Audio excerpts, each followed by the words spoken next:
అన్ని పార్టీలు ఒకేలా ఉండవు. వాటిలో పరిస్థితులు రకరకాలుగా ఉంటాయి. ఇప్పుడు తెలంగాణలో బీఆర్ఎస్ కాంగ్రెస్ మధ్య ఇదే సమస్య వెంటాడుతోంది.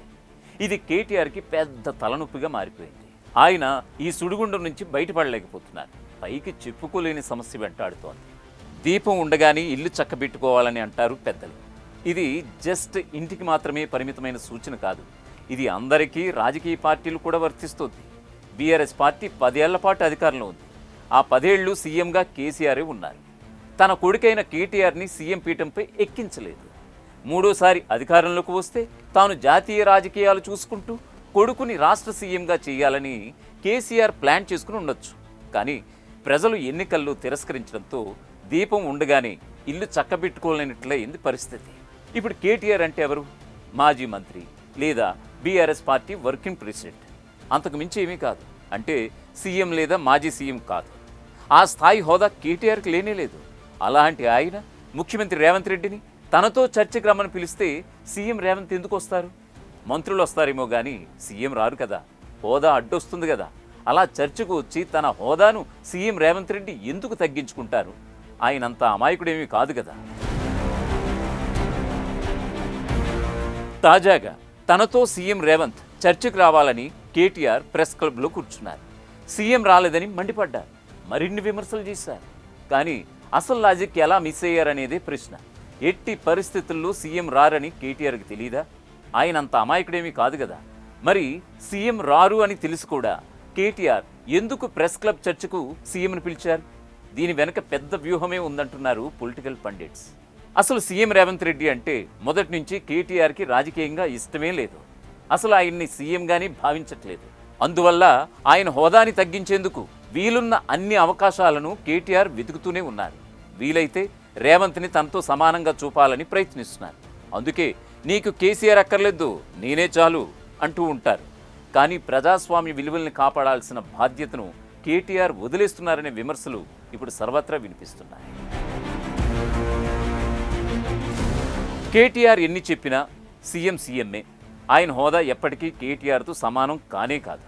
కేటీఆర్ కూడా భవిష్యత్తులో సీఎం అయితే అప్పుడు ఆయన సీఎం రేవంత్ రెడ్డికి సమానం అవుతారు. సీఎం హోదాను తగ్గించాలని ప్రయత్నిస్తే కాంగ్రెస్ నేతలు ఆ మాత్రం అర్థం చేసుకోలేరా? ఈ మాత్రం రాజకీయాలు వాళ్ళకి తెలియవా? అందుకే సీఎం రేవంత్ ఈ చర్చకు రాలేదు. అలా రానంత మాత్రాన ఆయన చర్చకు భయపడిపోయారని బీఆర్ఎస్ నేతలు చేసే వ్యాఖ్యలు నిజమని అనుకోలేం.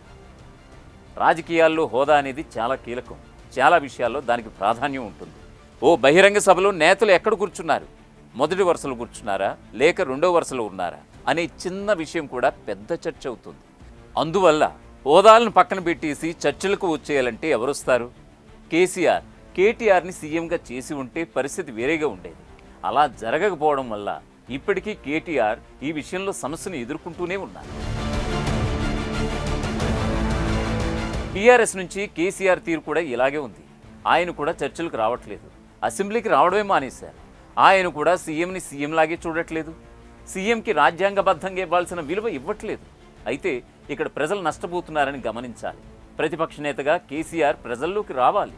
ప్రభుత్వ తప్పులను ప్రశ్నించాలి. అలా రాకుండా కేటీఆర్ హరీష్ రావులతోనే ప్రశ్నించేలా చేస్తే అది సీఎంకి ప్లస్ పాయింట్ అవుతుంది. తనను ప్రశ్నించే స్థాయి వారు తెరపైకి రావట్లేదని సీఎం రేవంత్ ఆనందంగా ఫీల్ అయ్యే పరిస్థితి రాగలదు. ఈ లాజిక్ బీఆర్ఎస్ ఎందుకు మిస్ అవుతుందనే ప్రశ్నలు పొలిటికల్ సర్కిల్స్లో వినిపిస్తున్నాయి. కేటీఆర్ ప్రెస్ క్లబ్ అంశాన్ని బీఆర్ఎస్ ఎంతలా తనకు మైలేజీగా చెప్పుకుందామనుకున్నా ఒక సమస్య ఆ పార్టీని వెంటాడుతూనే ఉంది. కేసీఆర్ అసెంబ్లీకి రాకపోవడాన్ని పాలకపక్షం ప్రశ్నిస్తోంది. అసెంబ్లీలో చర్చిద్దామంటోంది. కేసీఆర్ అసెంబ్లీకి వెళ్లి చర్చలకు సిద్ధపడితే అక్కడ నిలదీస్తే ప్రజలు కూడా హర్షిస్తారు. ఎందుకంటే ఏ చర్చలైనా జరగాల్సింది అసెంబ్లీలోనే కదా. ఎక్కడ పడితే అక్కడ చర్చించుకోవడానికి ఇవేమీ ఎవరి సొంత అంశాలు కాదు కదా. ప్రజల అంశాలు, రాష్ట్ర అంశాలు. కాబట్టి వాటిని రాజ్యాంగ సంస్థ అయినటువంటి అసెంబ్లీలోనే చర్చించాలి. అదే పద్ధతి కూడా. మరి కేటీఆర్ ఇవేమీ ఆలోచించట్లేదా అనే ప్రశ్నలు ఇప్పుడు సర్వత్రా వినిపిస్తున్నాయి. అసలైన తొలి వెలుగు. ఫాలో వాట్సాప్ @తొలి వెలుగు official.